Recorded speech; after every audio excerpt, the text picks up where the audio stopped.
would like to introduce Christian Chauze, Class of 2010 President. Greetings, ladies and gentlemen. I am Christian Chauze, President of the Class of 2010. I proudly stand here this evening and admit that there is no place I would rather be at this moment in time. A wise person once said that if nothing ever changed, there would be no butterflies. I think this quote ties this long-awaited, yet long-dreaded evening together fairly well. After all, isn't that what graduation is? It is the change that transitions us to the rest of our lives, the switch that takes us from the comfort zone of our beloved local community and dumps us smack dab into that real world. This can be frightening, as this new world presents many new opportunities as well as many new challenges. One can sit back and stare at the world saying, what difference could I possibly make in a world such as this? How can my life matter? Is there anything I can do to help change this world for the better? In the year 1961, an American mathematician and meteorologist by the name of Edward Lorenz was using an early computer to run a weather simulation program.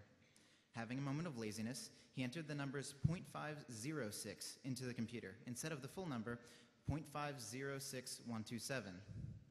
Upon later examination, this showed shocking results.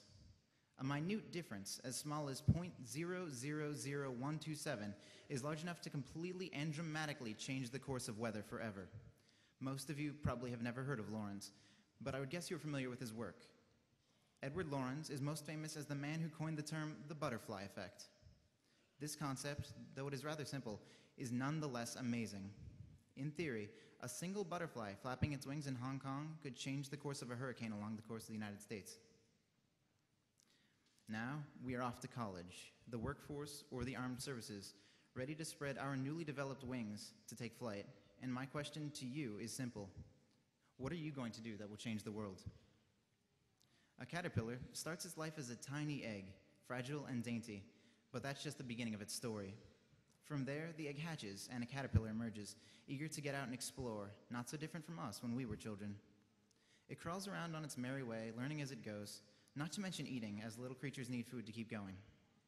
The young caterpillar learns many lessons, like not to sign up for the activity bus, or to make sure your name is on Mr. Eichelberger's biology homework when handing it in before first period.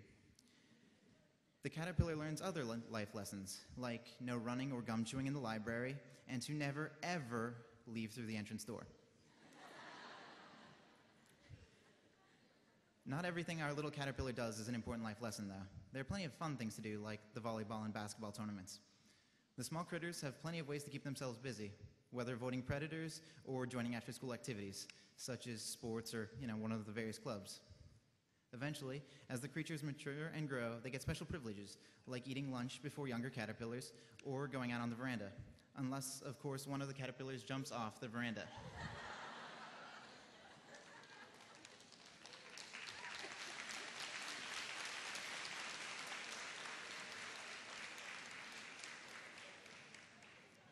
Later in time, as caterpillars, they encounter more difficult challenges, like spurculus.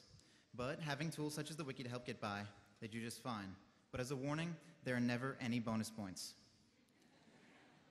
They gain the ability to manage units, like the Conrad, equal to 1 meter-Newton joule Coulomb per Henry Farad Tesla.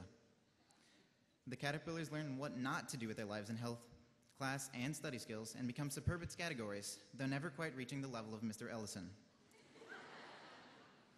Though this is a comical way to look at it, we did, in all seriousness, learn quite a lot at Jim Thorpe. We learned to use our available resources, like Khan Academy and Christian Furco. We also learned to write analytical essays, work in cooperative settings, meet academic deadlines, use new technology, communicate effectively, and care for and support one another. Together, we have accomplished many outstanding milestones. For example, Christian Furco was accepted into MIT. Dylan Smith earned over 140 career wins in wrestling. Senior track athletes competed at the state level in the PIAA championships at Shippensburg University, and the Jim Thorpe Jazz Band received a first place at the Hershey Music in the Parks competition. Overall, our experiences as caterpillars really define us as we mold into butterflies. No two butterflies are identical, and neither are we. We are similar, however, in that we have shared several memories. Experiences such as getting rained on at almost every single football game, and senior night, and prom. Not wearing hoodies during school hours, and trying to petition a revote on our class colors. We, as caterpillars, grew up and were molded into our true form. We formed our cocoons, and now we are shedding them. We are unfurling our damp, newly formed wings so that we can take our first daring leap, then fly on to where we were meant to be. Now, I would like to bring my speech to an end with a quote that I have always found thought-provoking. A Chinese philosopher by the name of Zhu Hongzi once said, "I dreamed that I was a butterfly, flitting around in the sky, but then I awoke. Now I wonder, am I a man who dreamt of being a butterfly, or am I a butterfly dreaming that I'm a man?" Thank you.